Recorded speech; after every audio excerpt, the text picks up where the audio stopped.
So here's the $1,000,000 question.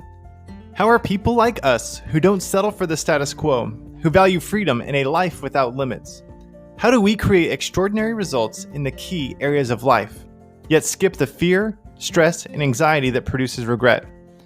This is the question, and this podcast will give you the answer. I'm your host, Tom Hermann, and welcome to the Attractively Different podcast.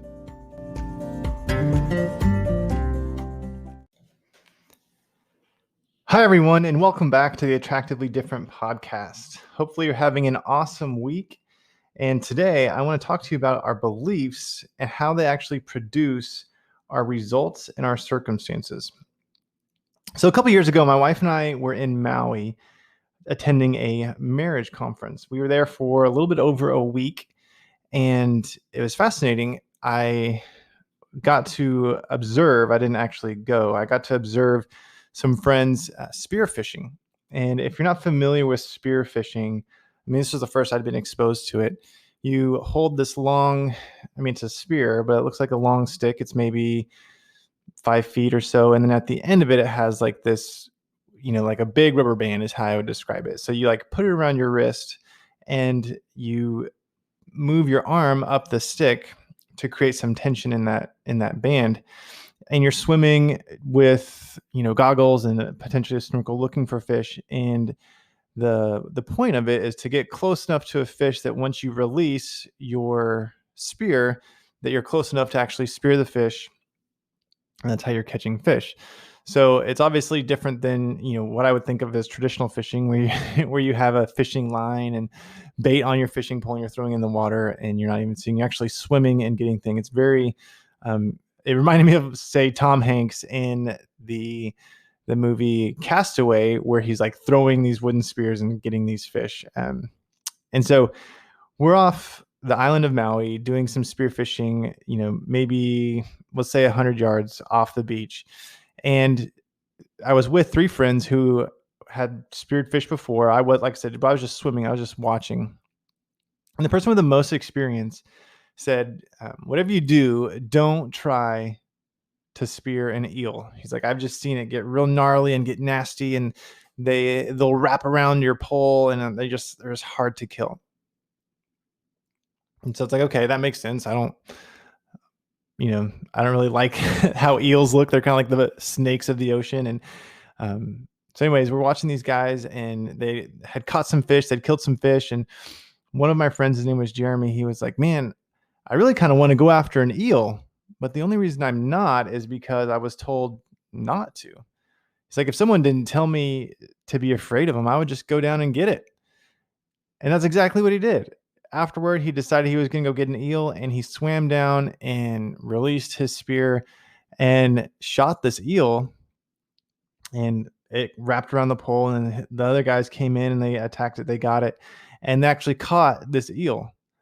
And that was so interesting to me that Jeremy was like, if someone didn't tell me to be afraid of these, I would just go do it. And it made me think that's exactly what our beliefs are.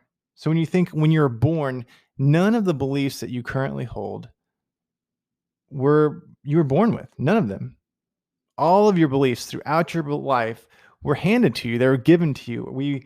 We accumulated them from beliefs from people that we respect and admire. And what the mind does is, once you start getting those beliefs, you start thinking a certain thought, which is what that belief is, based on the experiences that you have and exposure that you have seen in the world. And that's what really crafts these beliefs and these thoughts. And all a belief is a thought that you think over and over and over and over and over and over and over and over and over and over and over again.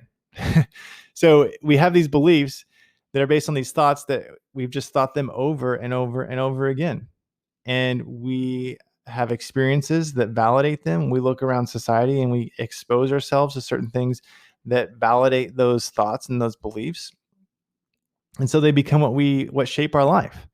And so the way the brain works is very cyclical. Is something that happens, a circumstance that happens is objective. So I'll share a personal story that I've shared before. that my family and I were out attending. We weren't attending. We were just visiting a restaurant, a fast food restaurant, In-N-Out Burger. And because of COVID-19 regulations, the seating was limited, and we decided to sit down inside.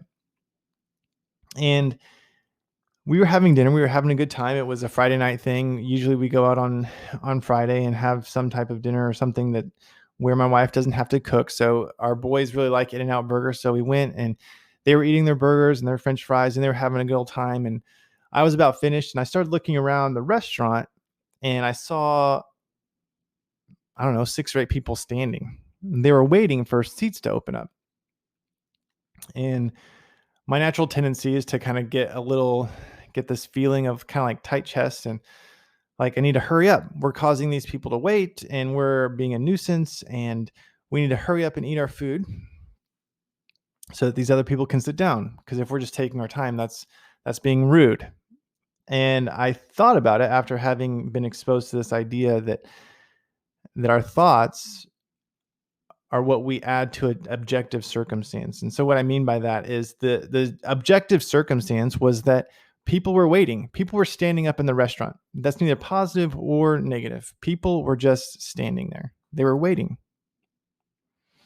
And so my thoughts and my beliefs was assigned a negative value to that.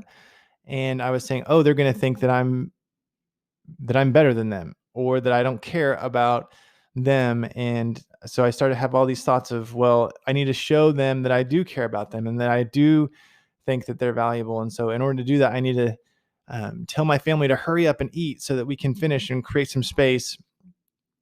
And ultimately, so that thought of, well, I need to prove or show them that I recognize them and that I don't think that I'm better than them, would create an action of hurrying up my family. And then hurrying at my family would actually create a circumstance of the time that we went out to have as a family would be less quality because I was hurrying us up and getting us ready to go. So it's this cycle of, you have an objective circumstance, and then we have a thought about that circumstance. We assign some value to it. It can be positive, it can be negative. That thought, that belief, actually creates a feeling in our body. It's a specific energy. So when you think about the energy or feeling that you have the night before Christmas Eve, it's usually this feeling of anticipation. So you're very excited, you feel very light, you can't sleep, you feel energetic, your energy has increased. Versus if you have to take a big test the next day, usually that's kind of like a pit in your stomach. You feel kind of closed off, you feel like maybe your shoulders are heavy, like this burden. So those are just examples of feelings that are created from this thought. And when we have those feelings, it gives us an action that we go do. So, when you're excited or you're full of energy, you're usually more productive, or you go get something accomplished. When you're feeling burdened, or you're feeling like you're lethargic, usually you don't go do something, or you avoid something. And those actions that we take then create a new circumstance. So in sticking with my story of when we were at In-N-Out Burger, I realized that, okay, it's objective. It's an objective circumstance that these people are waiting. And so I can assign a value to that objective circumstance. I can assign the value that, oh, maybe they're having a good time talking. Maybe they haven't had a good time to talk today. Or, maybe they've stood up all day or sat down all day and they're enjoying standing up. I may assign value that maybe they're not even angry at all, and they're just patiently waiting their turn to eat. And that doesn't have to speed up or hurry our family from the time that we're having. And so I decided that, okay, I'm not going to let that circumstance of people standing impact our family. We weren't being excessive as far as the time that we were there. We were taking our time as far as just the way we normally would. And so I didn't want to change the experience that my family was having because I was putting my beliefs or my thoughts on what other people may be thinking, or they may not be thinking. Like I said, they were just standing there. So I decided to have a positive thought and think, okay, they're just standing there. Our family was here. We got here first, and we're having a good time. We're not, like I said, we're not being excessive. We're just eating our dinner. And so I'm not going to say anything, and we're going to make sure that we have a good time. And then once we finish, we will throw our stuff away and leave and make the space available for other people. So by taking the action of applying a good thought to that circumstance, it actually created a better outcome than had I been like so worried that I need to prove to these people that I see them and that I don't think that I'm better than them. And I would have rushed my family out the door, and we would have had a lesser experience at In-N-Out Burger. So that's just an example of this thought that I had. It could be positive or negative, but the circumstance was very objective. So similar in the story of, spearfishing, the objective circumstances, we're just in Hawaii spearfishing, and there are fish and there are eels. That's it. That's the objective piece. So the belief that was brought to it was handed to my friend Jeremy that, oh, you don't want to get the eel because they're really gnarly.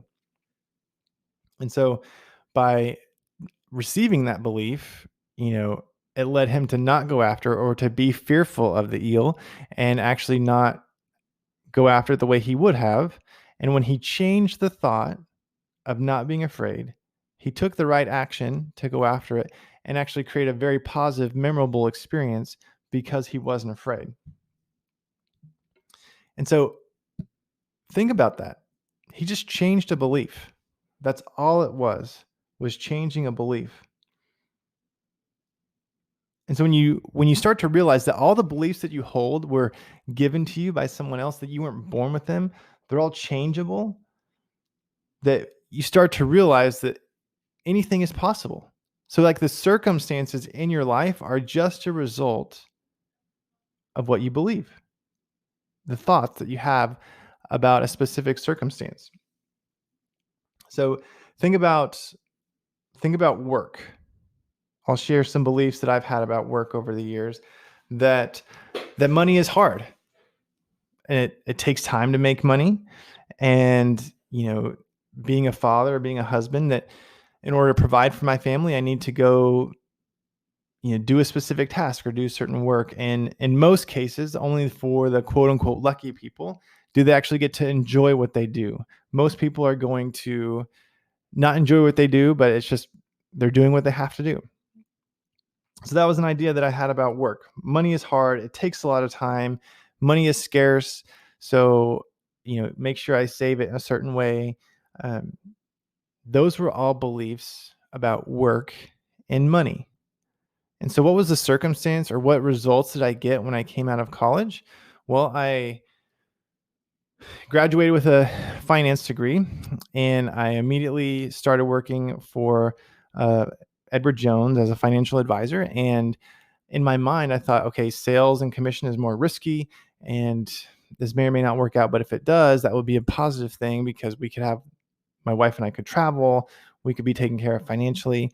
And I still held this belief that money was hard and that it would be difficult, take a lot of time to build this business. And I ended up not doing well, because this belief of, well, this is difficult, this is hard, people don't really care about salespeople, and ended up not making any sales because the actions that I took and the confidence that I had reflected the thought that I held about sales and commissions and that type of work. That has since changed, but that was the belief. And so the circumstances that I created were one where I thought, okay, I need to go find a more traditional job where my paycheck is predictable.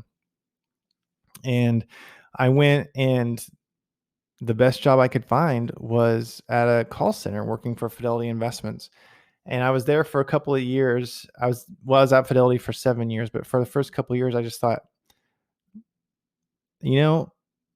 I have a finance degree, and since I chose financial services right out of college, I've made my bed. I'm not going to be able to use my finance degree in any way, and all I will be labeled as is a customer service agent working at a call center. And my thought was that I was just stuck. I couldn't get out. I was going to have to do the best that I can with what I had. And I was listening to a podcast driving home. I had about a 45-minute commute. And the person I was listening to was just saying, if you don't like where you are, create an exit plan, create an exit strategy. And I thought, can you really do that? can you create an exit strategy?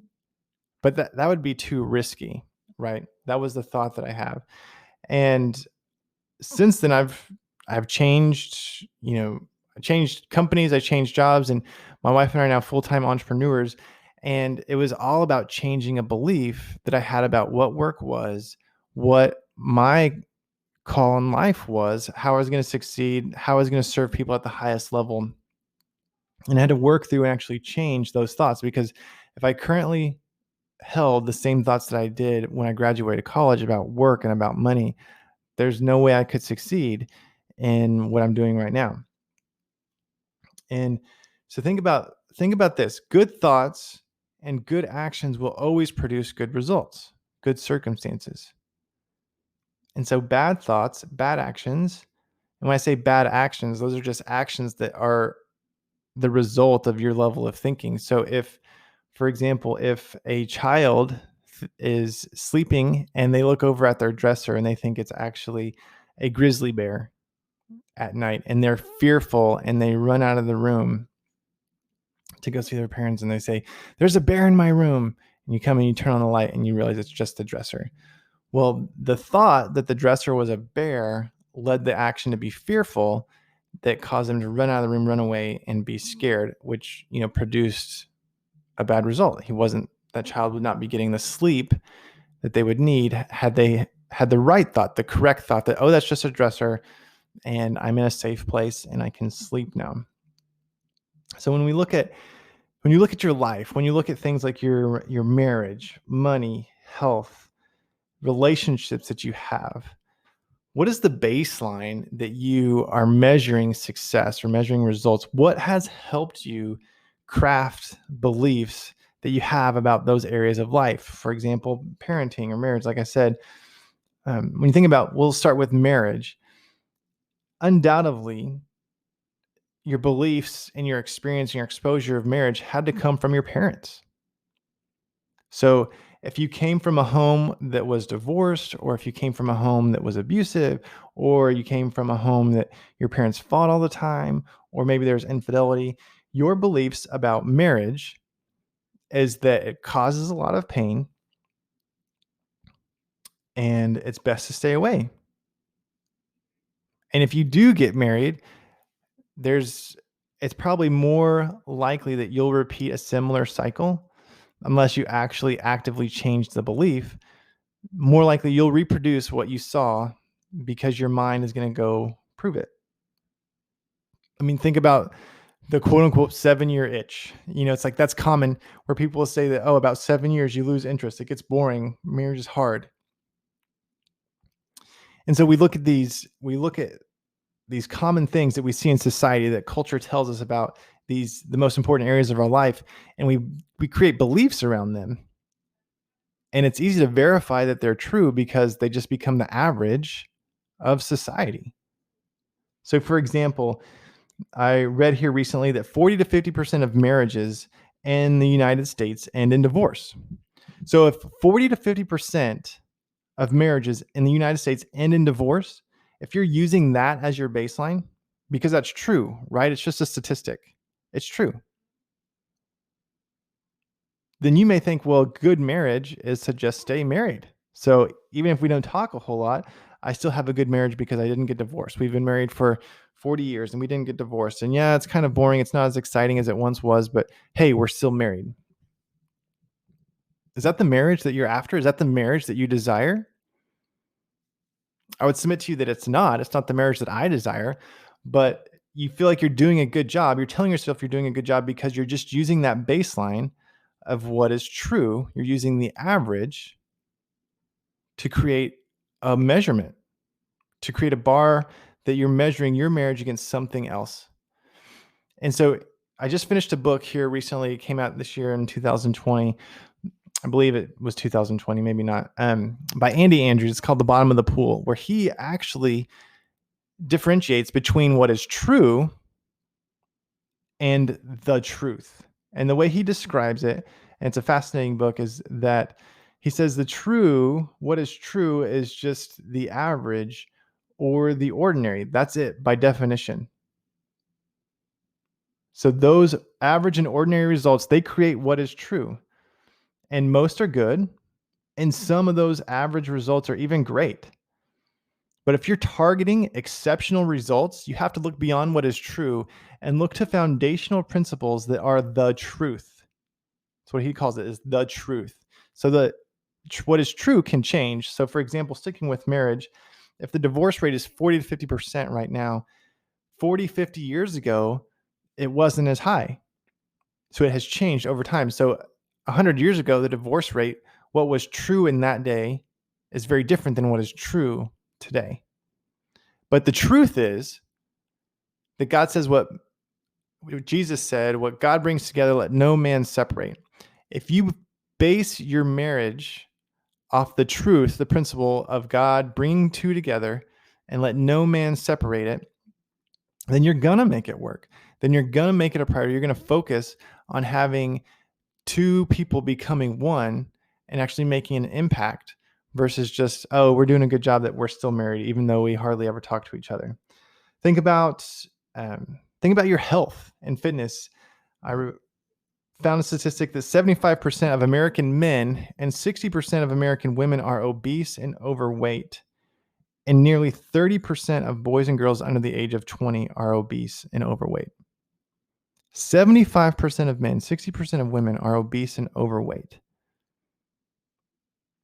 So if you're using that as your baseline and you're just slightly overweight, maybe you're not very healthy, you're doing a good job. Say, hey, I'm getting good results, potentially even great results. But if you go to the Bible and say, well, okay, what is the truth? And you see that God says that your body is a temple and it was purchased by the blood of Jesus on the cross and it's not your own. How would you steward your body then? Basing off the truth of that principle, you get vastly different results. You get extraordinary results. And so I just want to use this time to encourage you it takes effort. And that's the thing, is it takes effort to look past what is true, to look past the ordinary, because that's our experience. And that's, for the most part, our exposure is good results, average results. We have a lot of exposure. So our beliefs and thoughts get influenced by that. And we don't have to look beyond it because our brain says, oh, that problem is solved. If you're thinking, well, what is a good salary I need to make in my job? And you can go find a statistic that says the average American income is right around $50,000 per year. Okay. Well, if I make $75,000 a year, that means I'm doing pretty well. I'm doing a lot better than the average. So I'm doing pretty good. But what if you thought, okay, exceptional results would be, $100,000 a year, $500,000, $1 million a year. What influence could I have if I made $1 million? How could I serve the kingdom of God if I had this income? Who could benefit from me making this money if I had exceptional results in my career? It doesn't mean you have to live off all that $1 million, but think about how the perspective changes when you focus on the truth. You look beyond what is true and you actually start to create your results. You actually have a vision for what that could look like, instead of letting society and cultural norms create the vision for you, that a good marriage is staying together, because on average, half of them get separated. A good income is X amount of dollars per year. So if you're beating it, you're doing good. You're doing great. A healthy person looks fill in the blank, eats fill in the blank. If you let society set those norms for you, it's always going to change and you're always going to be playing by somebody else's rules. Where if you take the effort to look past what is true and determine the truth, it's okay, what does God say about this? What does God say about marriage? What does God say about my assignment in the workplace? What does God say about my health? What are my desires? What would I like to see in my marriage? What would I like to see in my work? What could be possible? And you start asking questions and start creating a vision for what is possible. You create a picture in your mind of, I would love to work 30 hours a week doing this because I love it and making, $100,000 a year. So all of a sudden you have a picture of what that looks like in your mind. And then to create that belief, because remember, a thought is just something or belief is a thought that you think over and over and over again. Now you can go find exposure and you can get experience in your life proving that new thought, that new belief, so that you can continue to think it, and actually start believing that thought, which is going to produce a feeling that leads to an action that actually creates those circumstances. So what I would encourage you to do is think through the question: if you could wave a magic wand over your life and change anything that you wanted, what would your life look like? Let your imagination actually create that picture and create that vision. Don't worry about if it's possible by what you think is possible. Just in your best case scenario, if anything could be possible, what would your life look like? Write it down. Get a picture for it. It may feel weird, it may sound silly, but then once you get that vision, go create experiences, go find exposure of people who have actually produced that result. So who already has those results? Are those results in books, podcasts? Can you hear stories? What does the Bible have to say about this topic? For years, everyone believed that running a 4-minute mile was impossible. And then someone broke the 4-minute mile. And then within a year, hundreds of people started breaking it. They had the belief that it could be possible because they started to get experience and they got exposure of someone who'd done it. And so I want to encourage you, look at your beliefs and realize that they're creating the circumstances in your life. And so if you don't like those circumstances, it's simple. Just change the belief. And once you start changing the belief, changing the thought, it leads to actions that will lead to a new circumstance. So I hope this encourages you today. I hope you find this valuable. If you did, please rate the podcast, leave a review, go ahead and subscribe. I'd love to hear your feedback so we continually make this show better. And remember, your beliefs are something that were given to you. They're something that were formed and they can change. And so if your beliefs aren't serving you, think through how you can change them and actually pursue the vision and the greater assignment that God has for your life, because everything you do matters. God has a specific assignment for you. Go out and rule that assignment this week and be blessed. Have a great week.